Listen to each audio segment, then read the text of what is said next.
My name is Andrea Perry. I'm the commissioning content editor for Worth Publishing. And I'm very sorry to say that Martin Wood, who is the founder of Worth Publishing, is not with us today, but he sends his enormous good wishes. And from both of us, we started a small family firm now 22 years ago. And in 2005, published our first attachment-aware book, which is Attachment in the Classroom, which was really the first book to really kick off this whole attachment-aware, trauma-informed movement, in the sense that Heather Geddes nailed that whole issue around not just how does attachment show up in the classroom, but what do we do about the fact that it does? Up until then, quite a lot of people were saying, I love this attachment stuff, but what do we do with it? And so we, as Worth Publishing, very practically minded people, we wanted to support everybody for very personal and family reasons. We wanted to support those people on the front line, like yourselves, who are really taking that work, taking it deeply to heart, because you know the importance and the value of it. And you're not people who think, oh yes, we'll do 20 minutes on attachment training on our teacher training course, and we're not going to just have a token training, we're going to actually take it in and make this as lived practice. And you were the people we wanted to work with. So we published that. And then history will tell that Heather introduced us to Louise and said, I think this person, this young woman, will be able to also write for you because she's doing some really great work. And so we started working with Louise, who created, in that first instance, Inside I'm Hurting. And we were absolutely delighted to publish that. And it's been amongst the best sellers in working with children with the most traumatic backgrounds ever since it was published in 2007, which is a great legacy. And we've gone on and created many other books from attachment aware and then increasingly trauma-informed perspective, as probably you know. And latterly, we've created Course We Do, which is on the online part of what we're offering now, because we recognize that people want to know about these things in different ways. And for time-pressed people, as I'm sure you all are, and I'm not going to keep talking for a very long time because I know you really want to hear from Louise, from time-pressed people, it may be that you would rather have something that was online or that was on something that you can have on your phone, something that we could use all the material we have and make the most of it, because our bottom line is wanting to make a difference. Our bottom line is wanting to come alongside you and support you in the frontline work that you're doing with children and young people and families on a day-to-day basis. And it's great that you've given up your time tonight. Thank you, because even though a lot of us are doing it from home, sometimes people are doing it face-to-face, and some people are probably in schools at the moment still delivering services or supporting the children and young people in different ways. You know, it's demanding work, and it's fantastic that you've chosen to spend an hour with us on your sofa or wherever else you are. So really, without anything more from me for the moment, I would very much like to introduce Louise. Louise Bomber, as a practitioner that many of you are aware of, many of you've met, many of you known, who is a therapist in her own right. We've always been inspired by Louise's use of not just her intelligence, but her heart. She comes from such an informed place because she is a frontline, hands-on practitioner who knows where she speaks. She speaks with a great deal of integrity and the authority born of practice and experience. So Louise, I do hope you're there, because otherwise this is going to become an increasingly long introduction. But do please now join us in order to be able to tell us something about where you came from. She's here, thank goodness for that. That's very thrilling for me. Okay, so please, over to you for a while, Louise. Thank you. Yeah, good afternoon, and thank you so much for joining me on this celebration of my book. Yeah, thank you so much for protecting some time just to be part of all of this. It really means a lot to me. I just want to say a few words, if that's okay. So, as Nelson Mandela says, safety and security don't just happen. They are the result of collective consensus and public investment. We owe our children, the most vulnerable citizens in our society, a life free of violence and of fear. And there can be no keener revelation of a society's soul than the way it treats its children. On so many different levels, I am so glad that I wrote this book. Firstly, because I've been so heartbroken by how many are misunderstood and even excluded in our communities, how we can seem to exacerbate things by activating the fear system in our children by our mainstream policies and practices, often without even realising it. I was so determined to attempt to translate the dynamic going on, especially in the context of discipline, by considering how bodies and minds function best.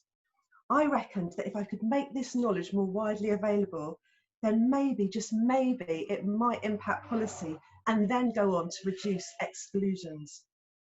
I'm also a strong believer in working on a one at a time principle, one pupil at a time, one school at a time, as we do on our 7-day national attachment aware trauma responsive training that we run at Touchbase. People, I've noticed, sit up and notice when they actually see something happening in front of them. They kind of need the experience. They need to see that attachment aware trauma responsive practice actually does do something. A collective regulatory and relational experience is so, so powerful for both staff and the pupils. Secondly, I was aware that there were many calling themselves attachment aware, but practice had remained unchanged. And this really saddened me, as attachment theory was never meant to be a bolt-on to what we already did, but it was meant to transform how we considered ourselves and others, our way of being, and our way of relating to those in our care, to those we wanted to teach. Thirdly, it seemed that despite the fact that many of our children were presenting with distressed behaviours or odd behaviours as a result of having experienced trauma, that this trauma had somehow become irrelevant, minimised, or even overlooked. I so wanted to advocate for these children, as of course there's a cost to not experiencing safety, security and stability. If you've experienced toxic stress, if you've constantly had to watch your back, if you constantly have to attempt to meet your own basic needs to simply stay alive, then of course there's going to be factors that we're going to need to think about, to consider, and to really take into account as educators. We need to stop assuming that everybody has experienced all the foundations necessary in order to be able to settle, to be able to be in a position to reach their potential. One size simply doesn't fit all, and it never has. Many of our children need us to be the social air they need to function well, to provide that rich relational tapestry that communicates loud and clear, you are valued, you are safe, you are not alone, and you belong. I've always recognised the importance of differentiation, bearing in mind somebody else's starting point. So I've been quite surprised in my work as I've gone along that only a few seem to realise that this doesn't just mean curriculum. Our children and young people need differentiated emotional and social tasks and expectations. So in my book, I explore differentiated discipline, as both curriculum and behaviour can only be taught when the child or the young person in front of us is in the right state to learn. So this means following the sequence of engagement advocated by Dr. Bruce Perry, ensuring that the child or the young person is regulated and connected first before attempting to even get cognitive at all. I'd add in also for the grown-ups. And if they aren't ready, we need to regulate them first, finding a way to try and soothe and quieten that nervous system to bring them into the social engagement system, that higher part of the brain. We as the adults need to be the lead stress regulators, not behaviour managers. We all learn self-regulation by first having experienced many, many shared co-regulatory experiences with a trusted regulated other first. A shared experience is always needed first before we can get cognitive and start merely teaching regulation. Alongside, we need to prioritise deepening our connections with one another, of communicating that we're in this together, preferably using playful, collaborative ways of being, laughing, playing, smiling, being.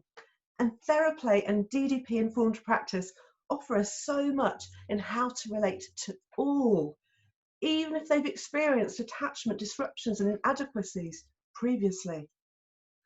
As human beings, once we're regulated and connected, we can then move up to our thinking brain, otherwise known as the prefrontal cortex, for the cognitive work, and even then further into reconnecting if we need to do some repair together.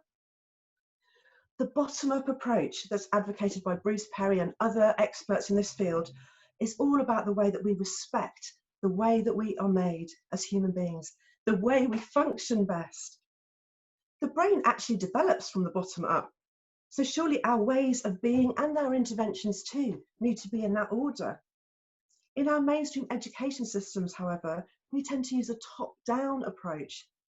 No wonder we've got ourselves into such a mess. Perry and Alban actually state that if one violates this sequence or does it out of order, it's unlikely that we'll be able to access the cortex. Finally, I've come to realise in the work that I do that so much can be learned from what we might describe as a minority group, that they can actually teach us so much about what would support the greater whole. It's funny that, isn't it? That sometimes wisdom can be found in the most unexpected of places. Who would have thought that someone racing around my therapy room or screaming, "Get away from me," in my class while I was trying to teach, would actually teach me what it is to be human? But it has. The fact that we need a sense of felt safety to even be able to access our social engagement system, our prefrontal cortex, to be able to hear, to be able to speak, to be able to think, to be able to settle, to be able to teach, and to be able to learn. Yes, adults and children, all of us, that's what humans need. Felt safety, as Dr. Stephen Porges says, has a direct correlation with how we function. As you read my book, my hope is that you will see that the latest neuroscience really is relevant right now, more than it has ever been. And my hope is that we will all use this season to update both our education policies and our practices in line with child development, attachment, and the latest in neuroscience. What is happening right now with COVID-19, a collective trauma, is too big a historical event for there not to be some kind of a legacy. Crisis and opportunity go hand in hand, according to Martin Luther King. Let's integrate what's in this book into whatever our role or responsibility is right now, and let's ensure more have access to this information. I believe it's got the potential to change our education system for the better. And you know what? The potential to change us as well as the fellow travellers in our communities and in our world for such a time as this. Andrea, would you like to come back? Yes, I would. Thank you very much, Louise. That's brilliant to have your kind of overview and putting it in context. And yes, I was going to ask you really in terms of how you see some of the kind of core material relating to the current crisis, because I'm really aware that in the list of adverse childhood experiences, it doesn't say being a child or a young person during a worldwide pandemic. It doesn't say that, but I would call it an adverse childhood experience. I'd call it an adverse adult experience as well. But, you know, it's a rare situation where we've got the children and young people experiencing that and the adults, more like a war or a conflict. So I just wondered if you could, you know, maybe as you've been thinking about these days and thinking about core elements of your book, which elements do you feel are going to be most significant? Oh my, we are in collective trauma right now, aren't we, as a society, as a world. And so the core elements right now, I think, that we have to be paying special attention to are regulation and connection. We have to be, those lower parts of the brain, you know, we can't even access, some of us can't even access our prefrontal cortex. It's very long at the moment due to all that's going on, because there's a collective anxiety around, and rightly so. There is an invisible threat all around us, isn't there? And so, of course, that is going to bring anxiety, it's going to bring stress. Some of us might not even notice that, you know, because some of it might be more on an unconscious level, but it's there. You know, that's the reality of what we're living in right now. We're having to watch our backs when we go out and about, and social distancing and all of that. And we're seeing quite a lot of threat cues as well, increased ambulances and face masks and all of that. So, of course, that's going to have an impact on all of us. So the adults and the children, we all need to be thinking about our own regulation needs right now and our connections with one another. How can we best connect when we can't actually hug each other right now? You know, what other forms of communication can we use? That is going to be so, so important. And this book just kind of paves the way to kind of really support people to think creatively about all of that, because there are so many different ways that I've outlined, you know, practical examples of how we can regulate and how we can connect. Maybe some that people might not have even thought about before, you know. So it's, you know, it's just opening up our tool bank, so to speak. Yes, indeed. And I think you refer in the book a lot to this business of, you know, the children who have experienced trauma already being in a hypervigilant state. And my sense is that during this particular crisis phase, in a sense, by being told stay alert, we're actually all in something of a hypervigilant state. So there's lived awareness of it. And I guess this neatly leads me to your real emphasis as your editor. I'm totally aware of how many times you use the expression felt safety. So I could probably tell you how many times you use the word felt safety, in fact. It's a great privilege for me to be your editor because I get to read this book a lot. I could practically recite chunks of it to you, and everybody, it's really worth reciting. So tell us about felt safety. Tell us where you came across the concept. I think Stephen Porges, isn't it? And tell us what that means to you and some ways, maybe some little ways that we can all use to increase felt safety around us, for everybody, for the adults, for the children, for the young people. Why is it so significant? As soon as I heard Stephen Porges talking all about neuroception, that sense of felt safety inside, I just thought, my gosh, this is so relevant to our school context. And obviously really relevant now in COVID-19, everything that's going on, because he was just helping us all to understand, I suppose, that we've got this unconscious threat detector that is literally scanning the whole time, ever since birth. And you start to realise that that people have got different lenses in terms of how they interpret what's going on. And so it's really important for those who have experienced a lot of threat in their lives, and particularly us right now as well, to increase felt safety cues, you know, to kind of overcompensate them, so to speak. And a really easy way of doing that is smiling lots, you know. Obviously, if you've got a mask on, that's a bit more tricky. But you know, but even smile with your eyes. you can smile, like, yeah, you can. It's about being warm and open, and others pick up on that, you know. And it's going to be even more important right now, I think, to be really overcompensating that warmth, that openness, that kind of like that sense of presence, you know, that I'm here and I'm available, you know, that responsiveness, because many of our children who've experienced trauma before all of this kicked in, you know, have sometimes misread some of our cues, where maybe we might have had a thinking face on, for example, like I call it a thinking face, you know, when you might go a bit more still-faced, particularly if you're a teacher and you're trying to concentrate on something. A child can completely misread that if they come from a trauma background. They can just see, you know, they can straight away just feel like maybe you're angry, maybe you don't like them, maybe, you know, all kinds of things, depending on, you know, their own lens, their insecure attachment lens, and how they interpret others and their world, all based on their own experiences. So an easy win, because we don't always necessarily know everybody's story, is to just try and stay as open, as engaged as you possibly can, and to keep an eye on our own regulatory systems, you know, because if we're starting to lose it and move into alarm, we will straight away move into a more defensive position and then give off like threat cues, which we don't really want to be doing. So rather than the children, anyone who knows my work will know that I don't believe in time out for children, but I do believe in time out for the grown-ups, you know. And so whenever we feel like defense is going, we need to swap with somebody if we can, you know, somebody who's nearby, just like, I need to do a swap in right now, and just do some breathing. You know, breathing is so brilliant. It's a quick way of getting on top of what is going on in your nervous system. It's the quickest way to kind of override the alarm. And yeah, so it's kind of helping people to understand that.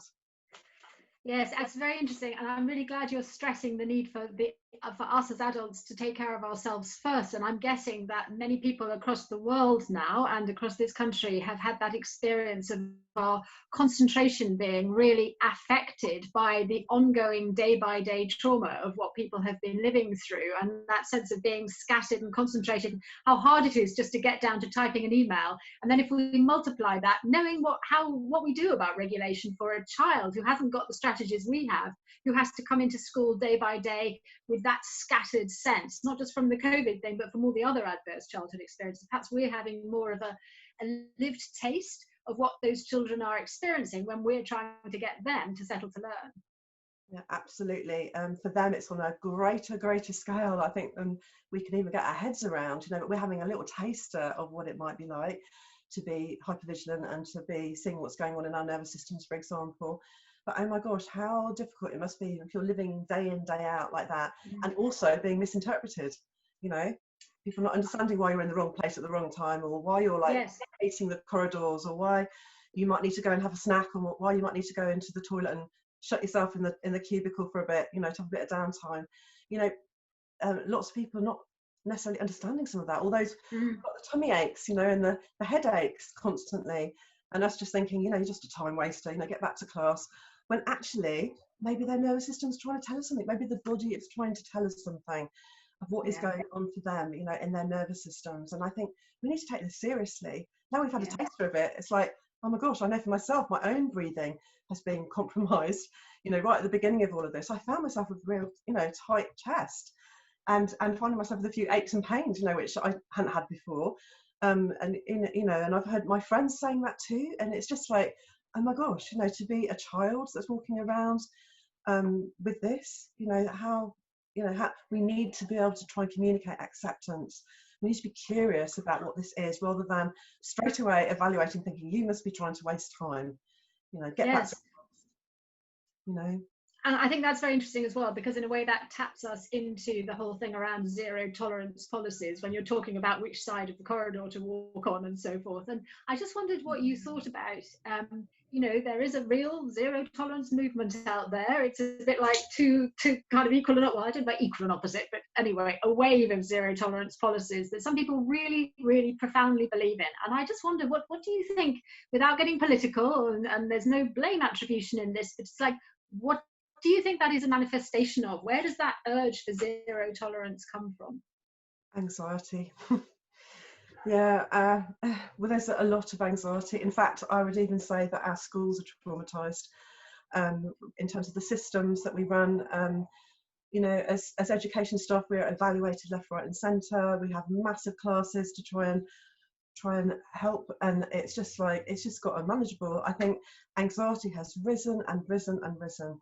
And now people have kind of got into this kind of idea of crowd control. I've got to somehow control. Like, you know, you get more controlling when your anxiety gets higher. It's not, controlling behaviour does not come out of a place of peace and of regulation. You know, it comes from a place of fear and a place of anxiety, a place of stress. You know, we talk about our children being controlling, don't we? Sometimes, and not very helpful. But instead, I think we need to also think about what's going on in our systems right now. You know, I think we need to look at everything, to be honest, on every level, in terms of the fear that's been induced, the anxiety that's been induced, and really think together about what do we do to bring down the stress? What do we do to reduce stress? We need to be stress regulators here. We're the grown-ups, you know. Yes. We need to kind of stop, pause, and just think, what have we created? Somehow it's got out of control, you know, and that's why we're all now like trying to pull it all back in some way, you know. So yes, I have a lot of empathy for those people that who do move into that, because I do think they are, you know, there's a lot of anxiety around. In your book, you really talk about the parallels between what happens in the school context with the creation of these things that are called inclusion rooms. The person is isolation rooms, and the fact that the New Zealand government has banned them. You're talking about that, and you're also referring to things like the school prison pipeline, which, you know, is such a predicator of massive problems stored up down the line for society. So what I'm guessing you're talking about here really is not just having an effect on the one child, the one class, the one family now, but something where you're really hoping that the legacy, the trajectory of the work we can do today to increase felt safety, to enable the children to feel that they are valued in relationship, is something for life. It's not just for this day and this classroom now, or this family now. Yeah, absolutely. What we invest now into our children will so reap the rewards later on. They will be able to contribute into society and you know, and be, you know, valued citizens contributing. But if we keep on making them feel like they are not worth it, that they're not valuable, that they don't belong, that they're just kind of, they need to be out there, you know, and remember that solitary confinement is one of the worst forms of punishment. You know, we are designed for relationship, designed for connection, and some of us, when they are engaging in distress behaviours, are basically saying, are you going to stick alongside me? Are you going to find a way to connect with me? You know, I know they're not going about it in the right way, a lot of them, you know, and it is really very difficult to be on the receiving end of that. I'm not minimising that at all. I've been on the receiving end, so I know. But oh my gosh, I mean, it's an invitation, but masked, to invite us into connection.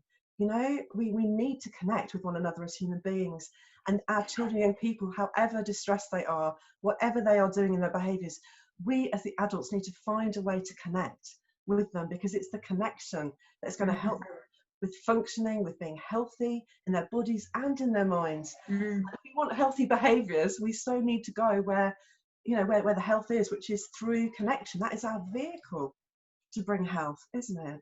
Yeah, so to keep people close when there's trouble and things kicking off, rather than to push them away. Someone's just put a very nice comment in the chat room that says that when you use zero tolerance strategies, you're going to get zero tolerance response from the children. Now, I think that's a really pertinent comment. And also what you're saying about the body, I know you've mentioned in your book Van der Kolk, Bessel van der Kolk, who's such a friend of all this kind of work, really, and like you, very much engaged in, and like Dan Hughes and Stephen Porges and Jonathan Balin and Bruce Perry, always looking for what works. Let's look and see how we can develop this. Let's not stay in the same place and assume we know everything, but just keep looking for what's working. And you know, his phrase, "the body holds the score," I think it couldn't be simpler. It couldn't be truer. I think we're all living with it currently. We know it from the inside better than we did, perhaps. And that's what our children and young people are experiencing all the time. And we have to work with that bodily level, don't we? In this method that the Bruce Perry has referred to as a neurosequential approach, really starting with our bodies. Yeah, I really love Gabor Mate's work as well in this whole area. I'm very, very influenced by him, and he's got a book out at the moment, and he's writing another one. But the one that I found particularly helpful is When the Body Says No. You know, and I just think that what a brilliant title, and that, you know, sometimes the body is saying no, and yet we are trying to work against that. And it's like, we've got to take our body cues seriously. We've got to actually think, what is this behaviour communicating? What does it actually mean? You know, we need to be translators, don't we? Rather than just making assumptions all the time, you know, because how do we know? I've not lived the same as this other person. You know, I don't know why they're doing what they're doing. I need to press pause and be curious, you know, using Dan Hughes's PACE model, you know, in the way that I am. You know, I need to try and communicate acceptance to this person, and just real curiosity about what this might be about. I mean, a phrase I use a lot is "help me to understand." You know, if I don't feel like I'm understanding, or I haven't quite got their perspective or their experience of whatever's going on, I have to take a bit more time, you know, and you know, do a bit more kind of exploring about that. You know, I'm wondering this, I'm wondering that. You know, I think we make too many quick assumptions. I think, but again, that's a result of stress and anxiety. We move really quickly in our culture, don't we? We do. So I keep leaning in because there's such great stuff coming into the chat room. Someone's asked for a book list. Well, I would say have a look at the Worth Publishing website for all Louise's books and lots of other fantastic attachment to our trauma-informed books. But the one that Louise has just mentioned is Gabor Mate, The Body Says No. And the one that I just mentioned was, beg your pardon? When the Body Says No. Yeah. When the Body Says No. And the one that I've just mentioned is Bessel van der Kolk's The Body Keeps the Score. For those people who have never read Louise's books, I'm going to embarrass you for a moment, Louise, and go, okay, so the people, there was a percentage of people in the survey who had never read your book. So this one is Inside I'm Hurting. And sometimes I've met people who say, I'm on my 4th or 5th copy because they've lent their copy to so many people, or the spine has disintegrated. And one immortal person, and I do hope that this person is watching, had put so many post-its in it of all the places she wanted to notice. And she said, look, it's like a hedgehog, which is really lovely. So that was Louise's first book. This is Louise's second book. And I want you to also notice how incredibly chunky these books are. Lots of chunky books. You'll have to have a special bookshelf for this. Yes, she doesn't write small, well, she does write small books. We'll come on to those. This is What About Me, and this is all about transitions. And actually, in a way, Inside I'm Hurting is like the #1 bestseller with it all. But What About Me is really brilliant for helping children to transition through the school day, through the school journey, through the school life and beyond. Of course, transitioning back into school at the moment, this one might be deeply helpful for you. So it's a full-on promotional plug at the moment. This is Teenagers and Attachment. Louise contributed a really lovely chapter to that, really addressing the adolescent experience. Someone said, thank you so much. She says, chunky books, but really easy to read. So I'm really delighted about that. Yes, we try to make them as conversational as this, don't we? Because, you know, and that's why, you know, I have another secret career as a psychotherapist here, but I really wanted us to say, Louise, the style that you write in the book, it's all about let's, isn't it? It's not go for do this. We wanted to write, we wanted your book to really speak as you speak, and what you say is let's do this, let's do this. It's inclusive, and I think that let's dominates how those things are put about. This is the one that Louise wrote with Dan Hughes, Settling to Learn, my own bit of hedgehog growing on the top there. Another chunky book, Let's Settling to Learn. And then, but she does write small books, look, little books here, easy to read with a wealth of practical things. And this is Attachment Aware Schools Collection with one for everybody in Team Pupil. And if you get all 5, you get a funky little box set to sit on your shelf, or it can act as the nice thing at the end to stop all these heavy books falling off the shelf.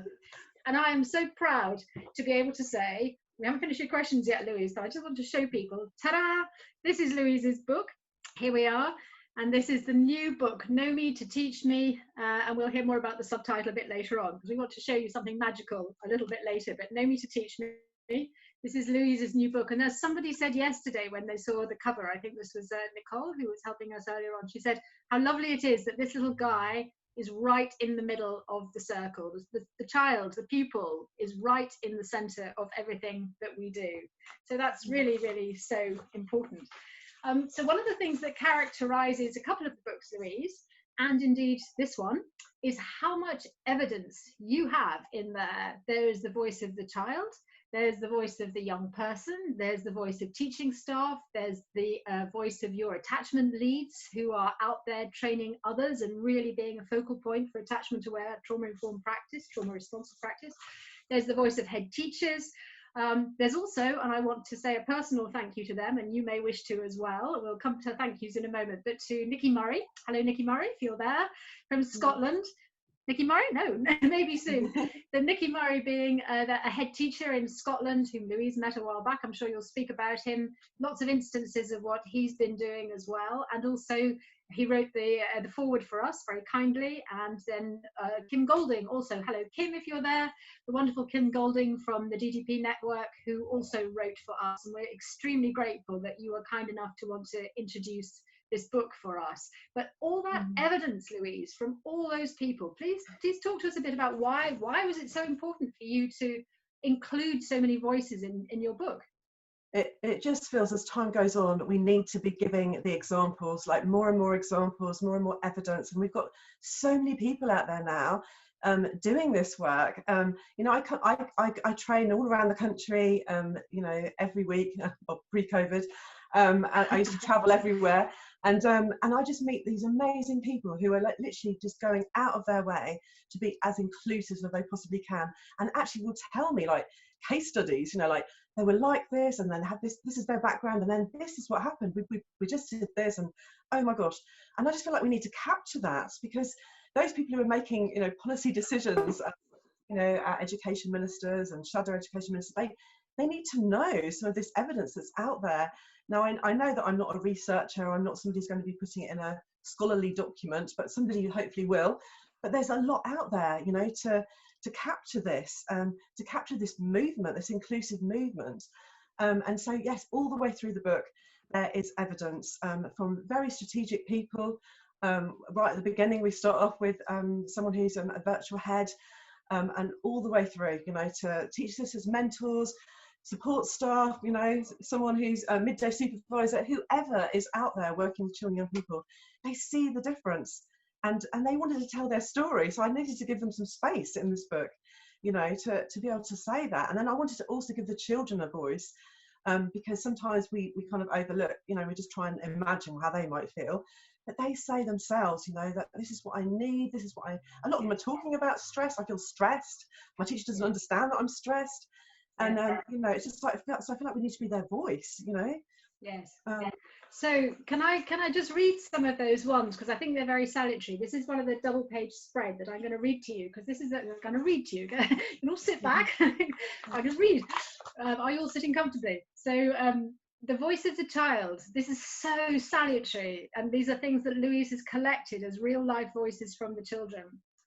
What do schools need to stop doing is the question. And to be frank, this is me saying this now, this is such a sobering page to read. This is what the schools need to stop doing.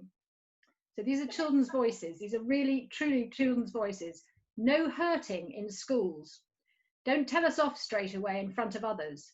Overreacting to situations. Stop expelling students. It can impact their future. Saying no to kids asking for the toilet. Threatening to call parents. Losing golden time in detention. You say it's thinking time, but really it's detention. I don't like it when schools have teachers that shout. That used to happen at my old school and it didn't make me want to listen. Shouting at children. Taking children out of class. Threatening to call parents. I think schools shouldn't expel students. People hurting my feelings when they shout. My brother's school has isolation. He spends a lot of time in there and he hates it. Stop being so strict about the small things. Some days I would sit in lessons and feel so uncomfortable and start sweating, but I was always scared because I wasn't allowed to say anything or even undo my top button in case I got detention. I mean, it's bonkers, isn't it? Schools need to stop putting students in isolation, and there should be a timeout spot where a child and adult can talk about what's happened.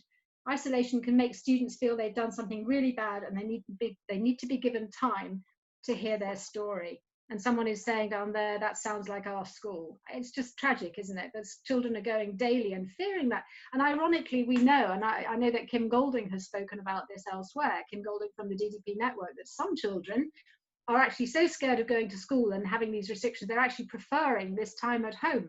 They're actually preferring this time. I don't know if that's been your experience, Louise, as well. Before we go on to the ones that they want, do you want to make any comment about that? The sort of relief of stress for some children.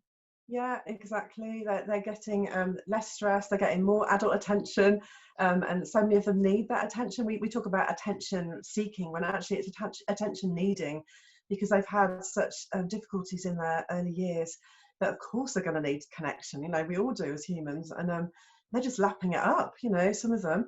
And they're actually moving on developmentally. We're hearing reports of children now being able to do so much more than they were able to do before. As a result of having been at home, you know, and so you just think, gosh, there's some lessons to be learned from this, isn't there, in terms of smaller class sizes and more adults involved and us being stress regulators, you know. Yeah. But I guess there's the flip side, isn't it? Those children, I mean, there was a program last night about it, the children who are actually in traumatic situations currently, for whom having to have extra time at home is the worst possible thing. So it's got a flip side as well, hasn't it? Yeah, some of our children, for them, that is their secure base, and that's their space. And some of them are just, you know, I heard actually about an education centre where the children were actually queuing up early to get in because they were like so desperate to get back. And you just think, oh my gosh, I mean, like we underestimate sometimes what we can offer our children. Sometimes we just see the behaviours and just think, oh gosh, you know, I've got to go back in there again, and it's really challenging. But for some of them, even with those with the most challenging of behaviours, the most distressed of behaviours, they are like watching our every move. They are like just lapping up that routine and that structure and that kind of predictability, you know, that makes them feel safe. Yeah. You know, yes. Definitely. So now I'd like to just read a few of the ones where it says, how do you think teachers should manage disruptive behaviour? By listening to the children and helping them sort it out, by being friendly, by being calm. Sometimes that disruptive behaviour is because of a reason. Personally, I would say disruptive behaviour was always because of a reason, but they're definitely on the right track, aren't they? Let me talk to someone I like. Give children a chance to turn it round, by being kind. Listen to us, don't assume. Give children a second chance.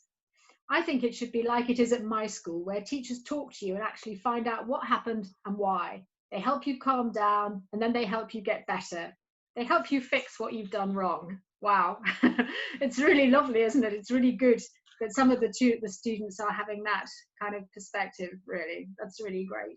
So Louise, talk to us about repair, because in the original Bruce Perry model, he talks about, oh, by the way, guys, when you're watching, do please put some questions in the Q&A, because I could rabbit on with Louise for hours. This is what we do in our editing process. We start talking and then we go, no, we must do editing.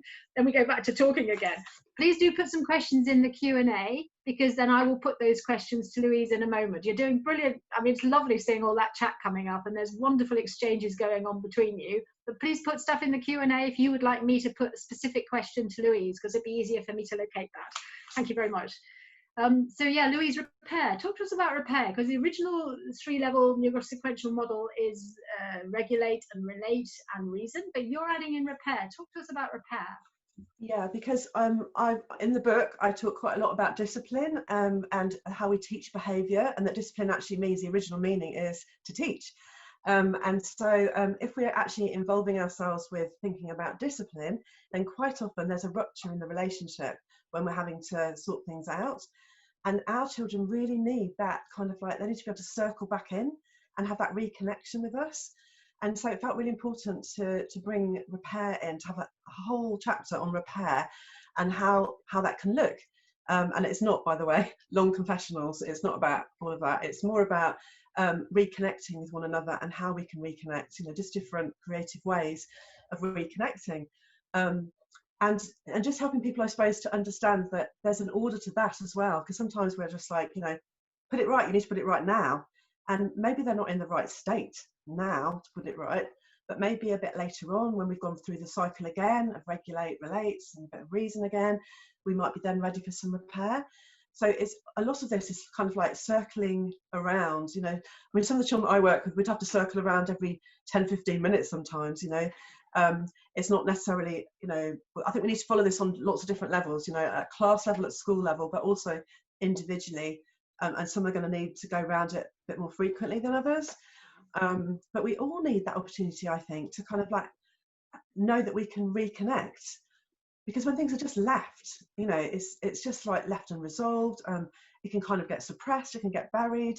Like, we need that opportunity to put things right with each other.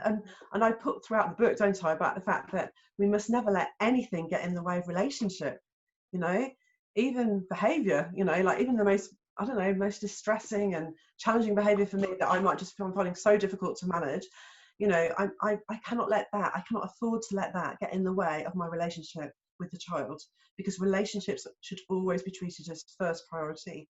And I would say I'd add in here, even in COVID-19, you know, because there's a lot going on at the moment, unfortunately, in terms of conflicts in people's homes. It's just like relationship comes first, you know. Yes, we're all going to get on each other's nerves, we're all going to get on top of each other, and we're all going to be stressed, but never let that compromise your relationship with one another. It's so important that we protect and guard our relationships. And you really stress this thing about not just engaging in repair, but engaging in repair together, which I really like. It just makes me think, yes, you know, if one's you know, hurt somebody else or hurt something else, and there is that urge to do something, which we hope is what might arise, then why do you feel it's so important for us to support the child or young person to do the repair part together, that co-modeling? Why is that so important? Well, unfortunately there's a lot of shame around.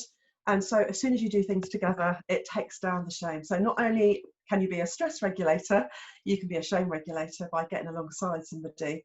So that co-regulatory response of being in it together.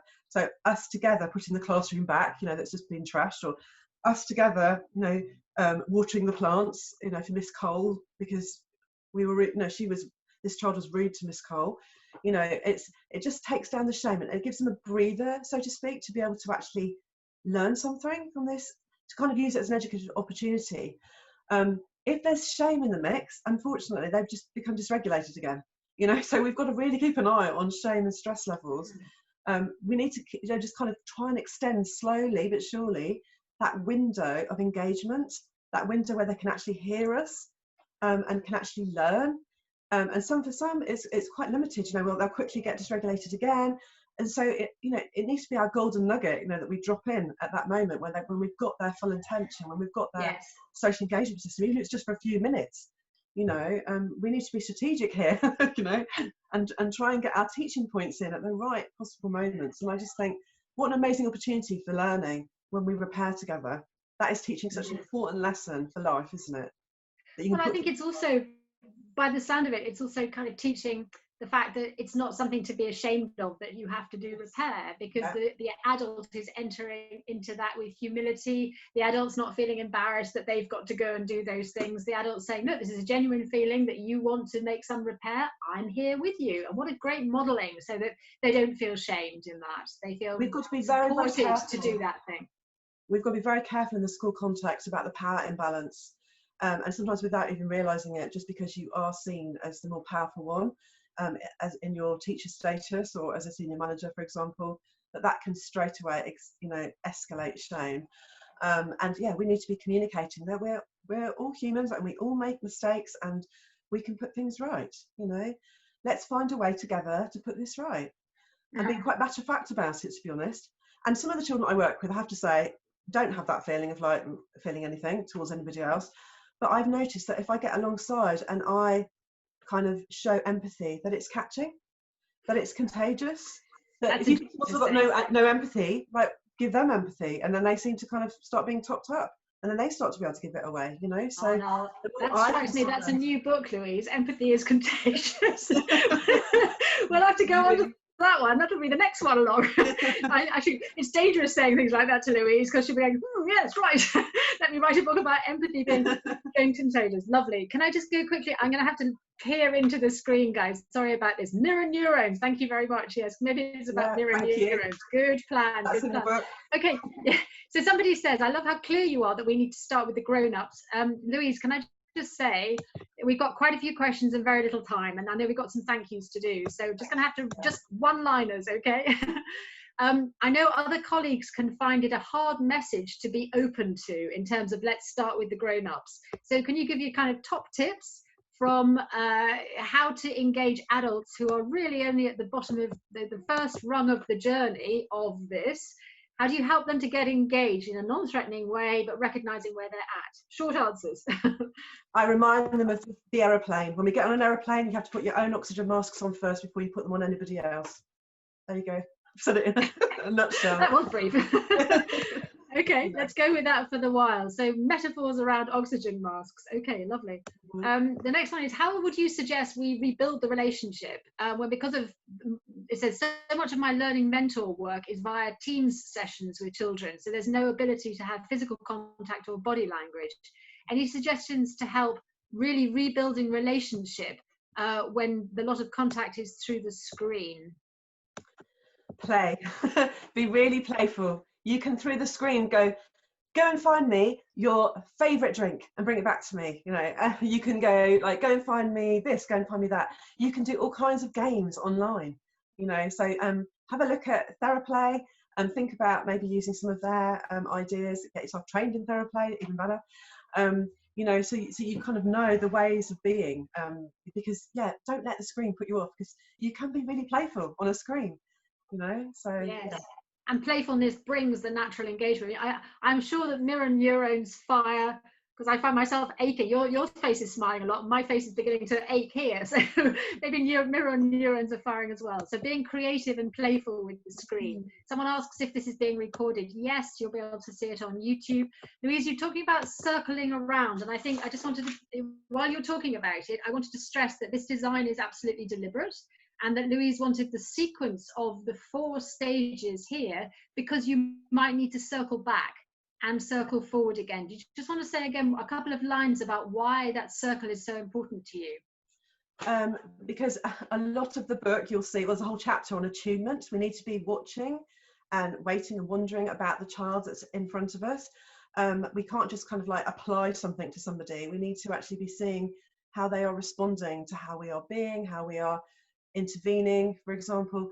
We can't just carry on regardless. So all the time keeping an eye on, what is the child trying to communicate, not just through their words, and I would say actually go beyond words. What is their body trying to communicate right now? They're starting to stiffen up, or their breathing is changing. I go back around the circle again. We need to be able to be flexible. We can't just keep going regardless. Well, I've been taught that I need to just keep going and just do this. You might have to do stop start.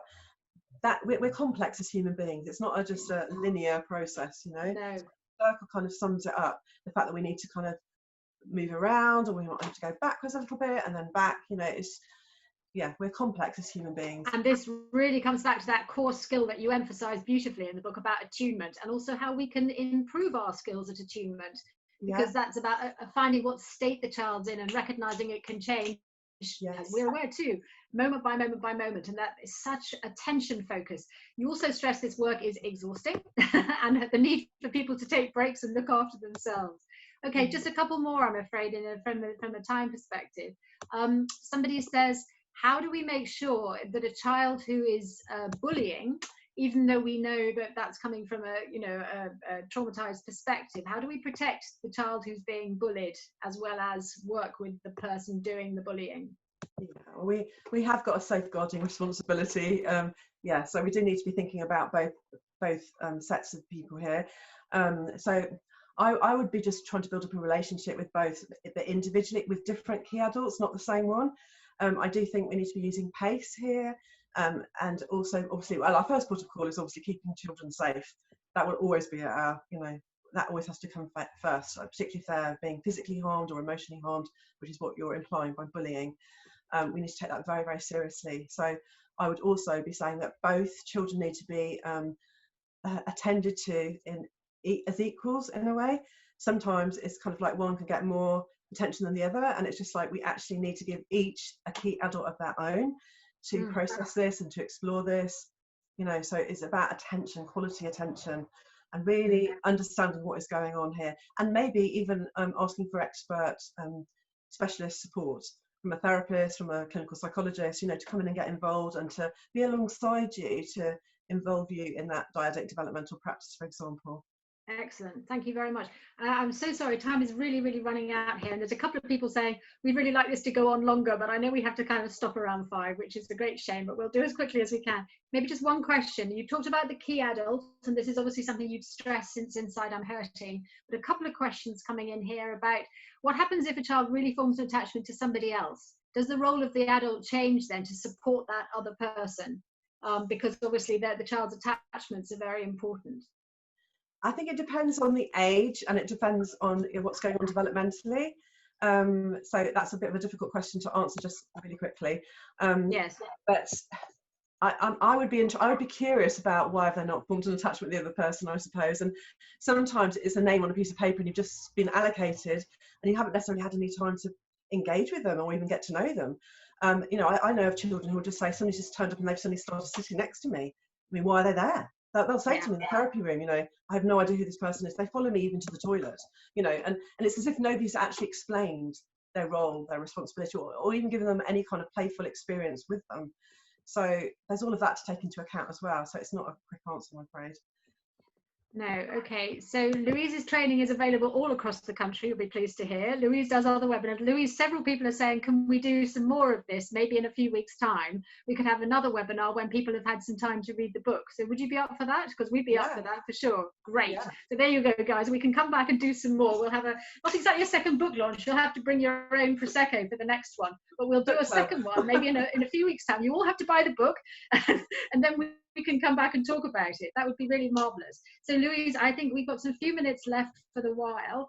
Would you just like to kind of just say some of your thank yous, and then I'd like to say a few of mine, and then we're just going to show a very small film. Yeah. So my big appreciation and respect has to go to Stephen Porges and to Dr. Bruce Perry, whose ongoing research and practice has opened up a whole new way of considering children and young people in terms of what it is to be truly human, how our bodies and minds function best, and what could be better advocacy for all of us who've been trying to work in this area of inclusion than the work that they have showcased the world. And to Dan Hughes, who's paved the way into relationship for all those who are distrustful of us as the grown-ups, as humans, due to all that humans can do to one another. You've so deeply impacted my way of being and my practice in every way through your gift of dyadic developmental practice, and especially PACE. With this sensitive, attuned way, we've got a pathway now, thankfully, through the rubble and through those rock solid walls. And a big thank you to Dr. Paul Holmes and Penny Alton, who've been my clinical supervisors for years. Everybody needs wise key adults, and I have to say those two are. You have provided that foundation that I have needed in order to be able to create all that I've gone on to create. So thank you.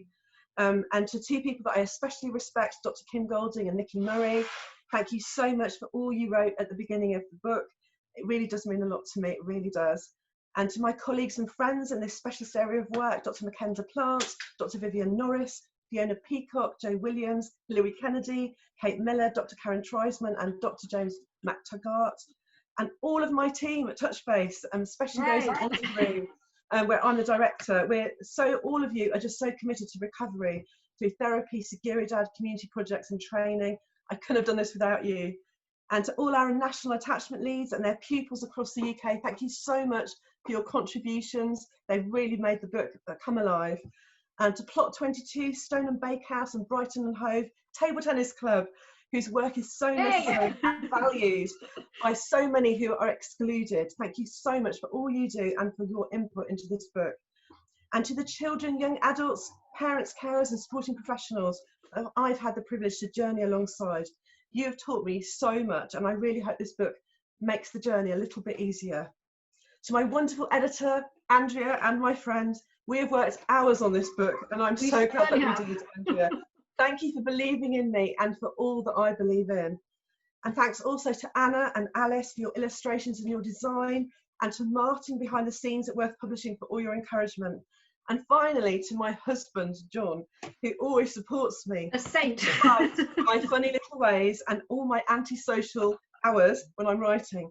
And I've especially appreciated his MasterChef standard dinners that you cook up for me. I love you lots. He's in the room, that's why I'm saying that. And thank you, all of you, for helping me to birth this book into being. I'm confident that this book will restore dignity and hope to many as a result of it being out there in the world, because I know that you will use it and you will make it yours in whatever your role or responsibility is for such a time as this. Lovely. Thank you so much, Louise. So I'd like to add my thanks as well to both Nikki and to Kim, as I said earlier, who wrote for us in the preface and the foreword and gave us some really lovely early comments.